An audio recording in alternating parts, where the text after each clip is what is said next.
Saludos hermanos, saludos, Dios lo bendiga.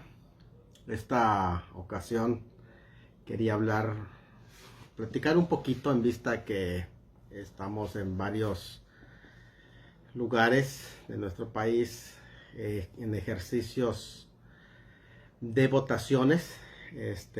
Tal vez no sea el único video que vamos a hacer al respecto.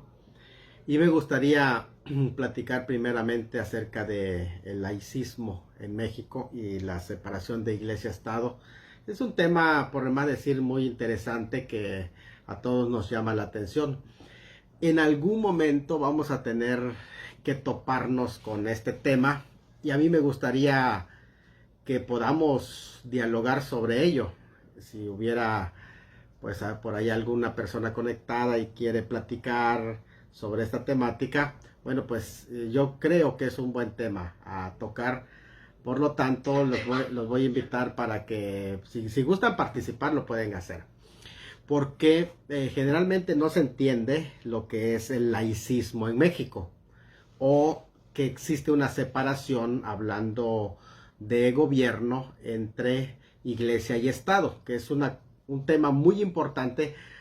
Y eso se basa en la forma de gobierno que se tiene aquí en nuestro país, porque por ejemplo en el mundo, yo tengo entendido que hay 13 países que son prácticamente confesionales. De hecho, no solamente 13 cristianos, porque hay otros países confesionales, por lo menos en total son 43 países, si no 44, que tienen, que se entienden como que tienen una religión oficial, y son países, por así decir, confesionales. Está, por ejemplo, en Israel es el judaísmo, aunque allá es un país democrático, que se entiende, pero 27 países son islámicos y hay 13 países que se declaran abiertamente cristianos. Esa es una religión oficial. En el caso de México no. México se entiende como un país laico, que aunque predomina una religión mayoritaria, no es la que domina a partir de la laicidad en nuestro país.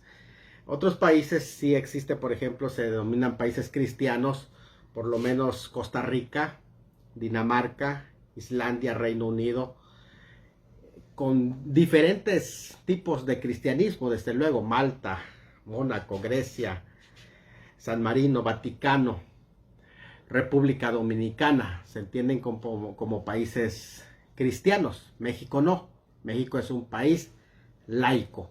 ¿Y qué significa ese concepto, ese término laico? Bueno, cuando se habla de laico, está diciendo que no hay una religión oficial que esté gobernando el país, sino que todos sus gobiernos son prácticamente laicos. Ahora, hay otro término que me llama mucho la atención, porque por ejemplo, esta no es la única forma de administrar un país.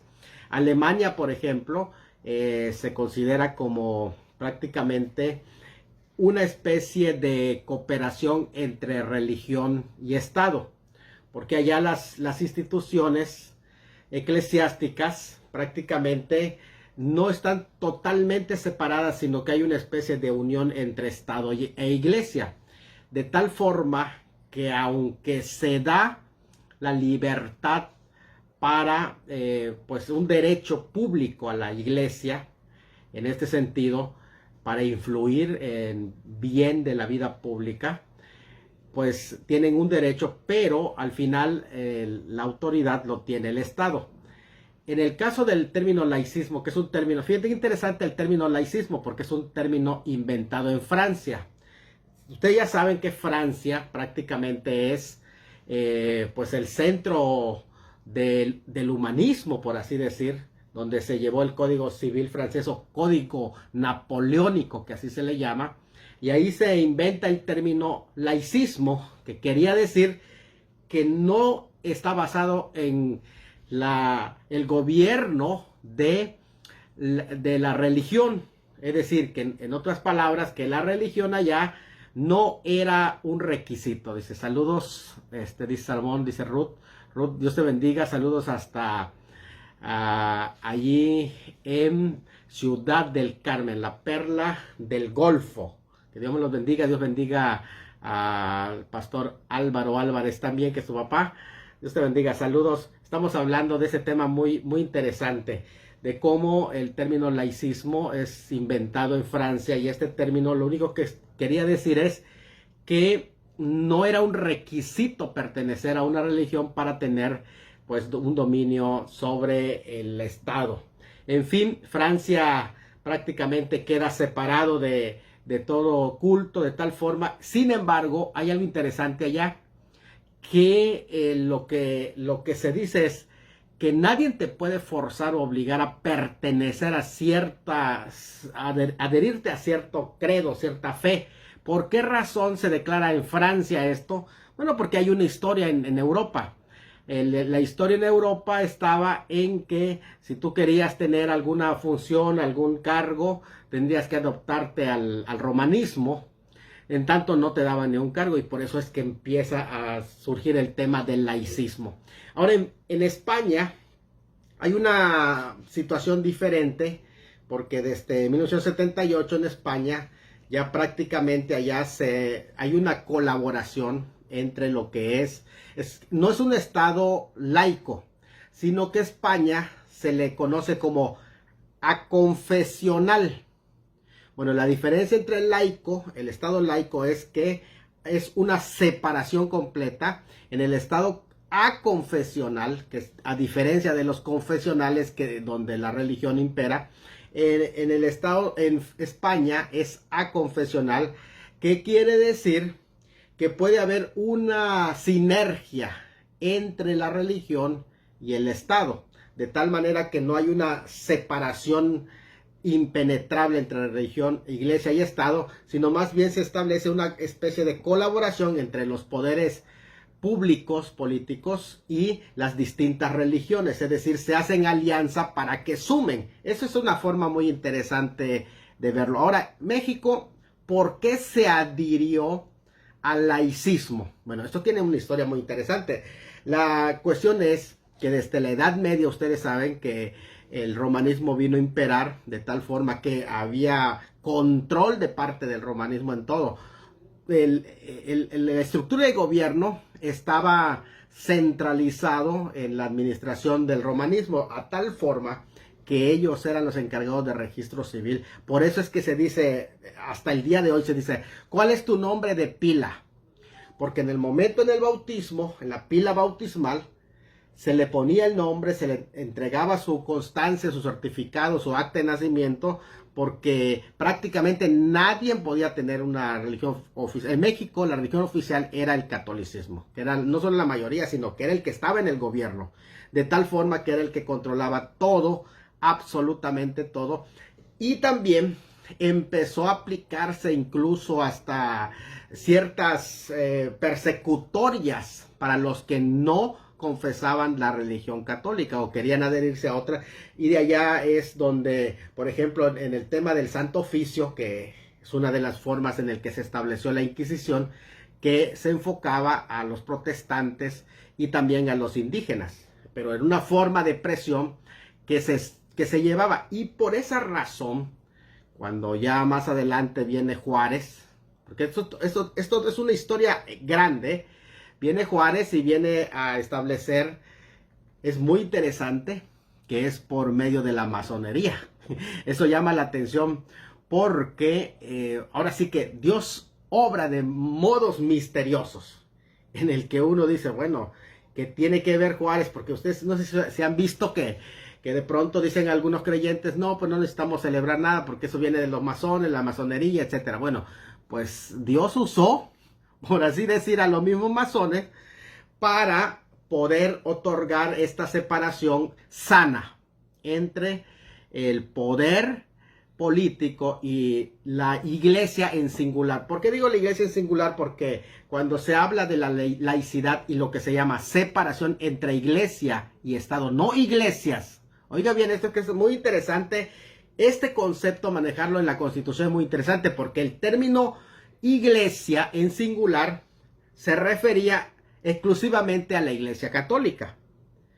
Cuando se dice iglesias en plural, o sea, la relación de ahora del Estado con las iglesias, que también es un concepto que se introdujo en nuestra Constitución mexicana, ya hace una distinción entre la única iglesia que imperaba en el gobierno, es interesante eso, y que subyugaba y que gobernaba. De ahí la separación es no entre las iglesias y el Estado, sino entre la iglesia y el Estado, que en ese caso está representando el romanismo. Y esta separación fue sana. ¿Por qué razón? Porque entonces se empezó a desligar todo lo que era el poder, tanto del registro civil como de las autoridades y de los juzgados, y fueron poco a poco a ponerlo en las autoridades civiles. Y de esta manera, ¿qué es lo que se buscaba en la Constitución? Por cierto, una Constitución que fue de beneficio para la iglesia, o las iglesias, por así decir, en plural, ¿verdad? ¿Por qué? Porque se dio apertura a lo que en esta laicidad. Lo que vino a traer la laicidad no es a crear un conflicto, porque aquí es donde muchas veces se malentiende y se piensa, no, lo que el Estado está diciendo es que las iglesias no deben de participar completamente en nada, en la política. No es lo que está diciendo. La laicidad está diciendo, dando a entender que no, una religión no está privilegiada, que ahora la apertura es para que haya participación, que no está el privilegio de una sola religión. Eso es lo que significa la laicidad, porque de pronto se malentiende y dice, no, queremos una total separación, de tal manera que incluso algunos políticos lo malentienden y piensan que realmente las iglesias no tienen por qué participar absolutamente. No, eso es lo que dice la Constitución. La laicidad y la separación entre la iglesia y el Estado fue debido a que una sola religión estaba entronizada, de tal manera que incluso imponía ataques en contra de las demás.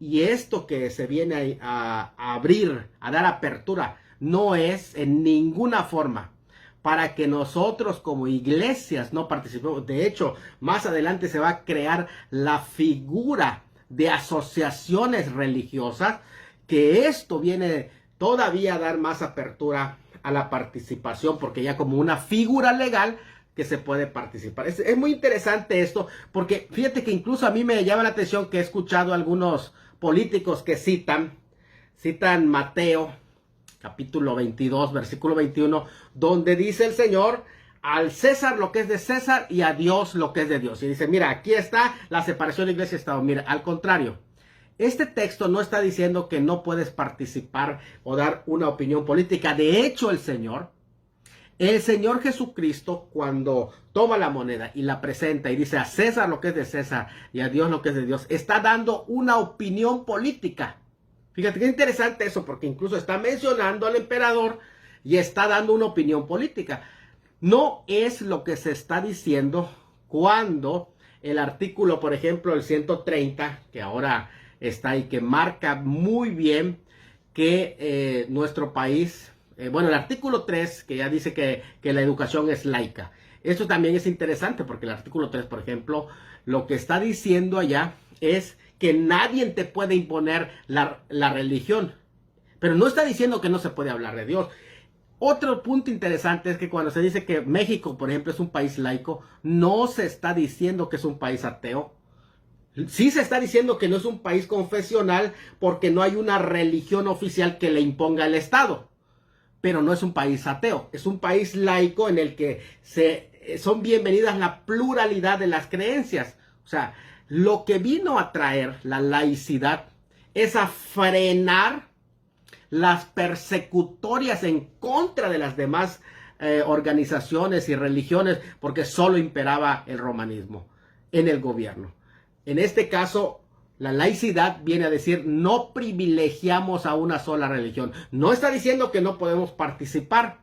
Al contrario, poco a poco, la laicidad lo que fue introduciendo es libertad para que las demás agrupaciones religiosas puedan participar y deben de participar. Esto es algo muy interesante que ya en 1855 Juárez va introduciendo en la ley Juárez y va haciendo algo muy interesante que se va poniendo, y la separación que marca el artículo 130 tiene que entenderse en el contexto general de la Constitución, que avala la participación y la libertad de culto.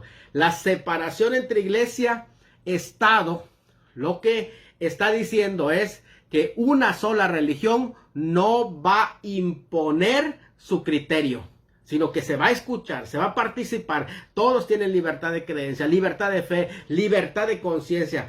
Porque si la Constitución no es aplicada de tal manera que garantice la participación libre y plural de todas las asociaciones religiosas, entonces está atropellando lo que la misma Constitución está abriendo, que es la libertad de creencia y la libertad de culto. Entonces es muy interesante esto, porque de pronto yo he escuchado hasta algunos periodistas que dicen, ¿no?, cuando algún sacerdote o algún pastor o algún ministro de culto da una opinión de religión, dicen, no, está haciendo uso mal de sus funciones. No pueden. Bueno, estamos en lo que se dice que es un país laico y que es la separación entre iglesia y Estado. No significa que no puedes dar un punto de vista, no significa que no puedes dar una opinión. Lo que significa es que tú no puedes ser privilegiado para ejercer funciones únicas de gobierno. Eso es todo lo que significa. No está significando de que tú no puedes participar. Al contrario, fíjate, la misma autoridad que se opone a que los creyentes, ministros de culto o las iglesias puedan pedir para que se cumpla justicia de acuerdo a la Constitución, los parámetros de la Constitución, al ellos negar esa libertad, están violando la Constitución, que precisamente provee la libertad de culto. Ahí dice el hermano Julio Rivera, saludos y bendiciones, mi hermano Julio, un abrazo. Y bueno, pues aquí estamos. Me gustaría escuchar, porque de pronto hay mucho temor a veces de los creyentes en participar, de los hermanos pastores al participar, de las iglesias al participar, porque dice, si hacemos esto nos van a frenar, estamos violando. Bueno, habría que ver qué es lo que se está violando. Lo que es prohibido en la Constitución es que una religión, bueno, estoy hablando de México, que una religión, porque ya hablamos de otros estados que son confesionales, ¿verdad? Hay, por ejemplo, unos 27 estados que son islámicos completamente, y ahí impera el islamismo, y en otros que sí hay 13 o 14 que son cristianos, y en el caso de México no. Es un país laico, que quiere decir no hay una religión oficial, hay separación en el gobierno de iglesia-estado, no en su participación. Por el contrario, la participación de las iglesias son tan importantes. En el Estado mexicano no solo se establece la libertad en el artículo 130, garantizando cuando dice que hay separación entre iglesia-estado, lo que está diciendo es que la pluralidad es aceptada entonces. Y de hecho, todos los primeros artículos, del 1 al 7, todos, absolutamente todos, invitan para que puedas ejercer tu libertad de creencia. Incluso el artículo 24 de nuestra Constitución mexicana. Y esto es algo muy interesante al respecto, porque cuando uno empieza a analizar este tema, pues te das cuenta que no debes de olvidar que debe haber una cooperación entre estas dos entidades. ¿Cuáles son estas dos entidades? Bueno, pues el Estado y la Iglesia, porque los dos son de vital importancia para las personas que conforman la sociedad. Y la relación pacífica que hay entre el Estado y la Iglesia va a ayudar a conseguir de forma más rápida y efectiva el bienestar de todas las personas, es decir, que no están peleados el Estado y la Iglesia, no, están para sumar a la construcción de la misma sociedad. Y tenemos un mandato cultural, ¿verdad? Nosotros desde Génesis, que debemos de cuidar la tierra. Hermana Loida Canepa dice, saludos, Dios lo bendiga, pastor. Buenas noches, hermano. Aquí estamos hablando con algunos hermanos que están desvelados y que pues les interesa este tema de, que por cierto, ¿no? Que es tabú para algunos, que es el tema de la política.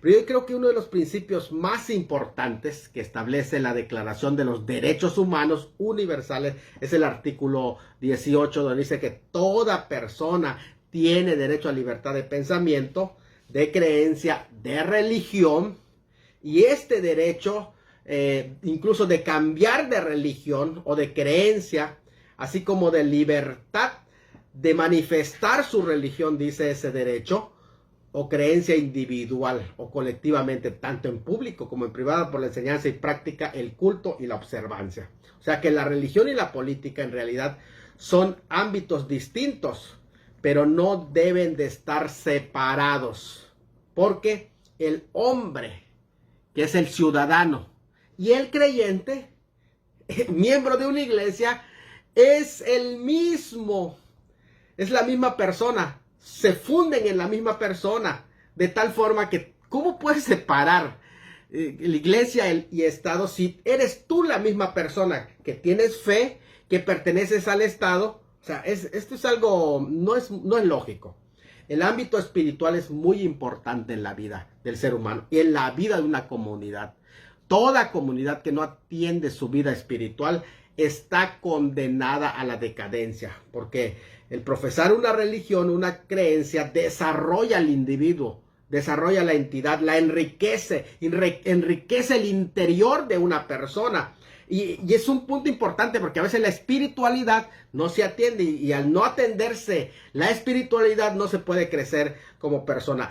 De hecho, la religión impulsa, apoya, empuja los valores fundamentales que proveen una sana convivencia, de tal manera que si un individuo tiene una religión, de verdad lo digo, y con respeto para los que no la tienen, pero un individuo que tiene una religión realmente va a contribuir en su sociedad. Esto es así. Entonces la relación que debe existir entre la iglesia y el Estado, que deben distinguirse, pero no deben de separarse, porque hay una unión que no debe confundirse. Esto es algo muy interesante. La distinción entre la iglesia y el Estado no significa que tienen que separarse completamente, ni que la iglesia deba limitar su accionar solo al ámbito de lo espiritual y privado. Sabemos que la iglesia puede contribuir mucho en su sociedad, en su comunidad, puede hacer mucho, de tal manera que si esto lo toman en cuenta las personas que están como funcionarios públicos, pueden ellos hacer sinergia con estas instituciones religiosas. Bueno, pues esto es lo que quería compartir con ustedes, porque de pronto nosotros creamos un dualismo, donde no, yo no me meto con eso del Estado, pero realmente el gobierno y las iglesias estamos en el mismo barco. Es decir, pertenecemos a la misma comunidad, y tanto ellos tienen que buscar el bien común como nosotros debemos de buscar el bien de la comunidad. Y si ellos no están garantizando la justicia, nosotros tenemos que hacer presión para que así sea. Bueno, amigos, en vista de que no hay mucha participación, quiero decirles esto: estamos próximos a unas elecciones. Sé que en las caminatas los candidatos van a llegar a sus casas. Como cristianos debemos de ser educados. Si el candidato que viene no es de tu simpatía o no es de tu partido, trátalo decentemente. Trátalo como un creyente que eres, porque es parte del testimonio que debemos de dar. También puedes manifestarle tu deseo que esperas de un candidato. Como cristianos, estamos a favor de las familias, de la familia. Estamos a favor de la vida. Y un candidato que está en contra de la familia y que está en contra de la vida desde la concepción hasta la muerte, no va a tener mi voto. Eso sí se lo garantizo. Pero tiene mis respetos. Tiene mis respetos. Entonces, bueno, aquí hay otro punto. Dice Ruth Noemí Álvarez May, está permitido recibirlos en nuestra congregación. Ahí ya hay un problema en la Constitución. Hasta este momento hay un problema. Aquí en nuestro país sí hay problema. En nuestro país. Pero en el ámbito personal no. En nuestro país sí hay ciertos limitantes. Para el candidato no. Para el candidato no tiene problema más que con la comisión electoral, pero el ministro de culto sí tiene problema por allá, en nuestro país. Esto no significa que nosotros no podemos dar o emitir una educación y una opinión de qué elementos tienen los diversos partidos, presentar los diversos partidos y los principios, porque por ejemplo hay principios de ciertos partidos que no compaginan con los principios que nosotros llevamos en nuestra fe, y a veces es una contradicción votar por ciertas personas con las que luego vamos a estar peleando. Mejor de un principio es bueno, incluso hasta sentarse con ellos, dialogar con ellos, llevarnos a un desayuno, donde estén los pastores, donde esté la congregación incluso, pero al menos en la Constitución de nuestro país sí prohíbe que sea en los templos. Por la historia que ya hay, que ya mencioné parte de esa historia, no entré en muchos detalles, porque hay una larga historia por qué está en la Constitución elaborada de tal forma que prohíbe. Esa prohibición inicialmente era para una sola iglesia, pero pues se amplió para todos porque quedó ese temorcito. En otros países no es así, pero por lo menos en nuestro país todavía se tiene ese punto en la Constitución, que incluso, fíjate qué interesante, porque todavía es recién que los pastores y ministros pueden empezar a votar, porque antiguamente ni votaban, o sea, no les permitían. Y el Estado se encargaba de supervisar a quienes ponían y a quienes quitaban.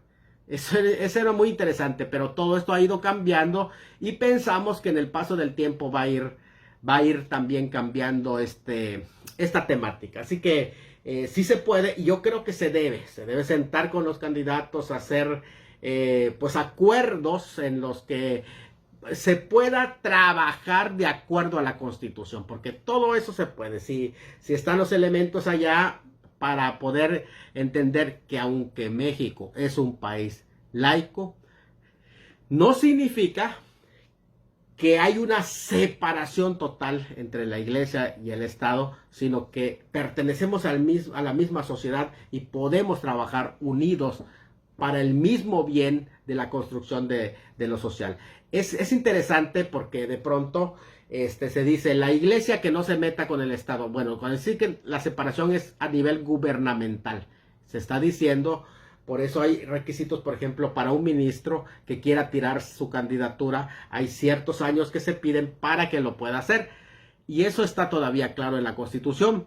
El tema aquí, bueno, tal vez tendrá sus discusiones, porque algunos tal vez no estaríamos de acuerdo, pero pues así está en la Constitución. Ahora, el tema también es que todos pertenecemos al mismo barco y hay cosas que no están del todo lógicas en la Constitución. Allí también tendríamos que trabajar para que se puedan ir haciendo pues acomodos en estas reglas. Bueno, pues yo creo que aquí estamos bien. Me gustaría también decirles que hay que orar por los candidatos diferentes. No creo que sea un pecado el orar por ellos.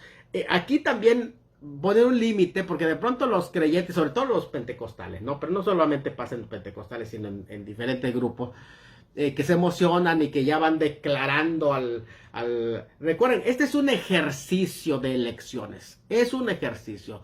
No nos apasionemos, ni pongamos ahora sí que rebajemos estos principios de la profecía bíblica o la profecía personal, la profecía emocional también, al momento donde ya lo declaran, te declaro que tú eres el ganador, el presidente. Bueno, tratemos de ser prudentes, no seamos imprudentes en este sentido.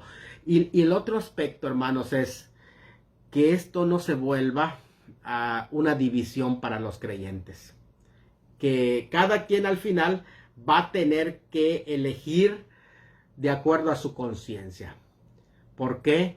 Porque de pronto se vuelve un caos. Los hermanos peleándose que por partidos. Este no es el momento, al contrario, es el momento de pedir a Dios, y Dios va a hacer su voluntad, porque al final Él pone y quita reyes, dice la palabra del Señor.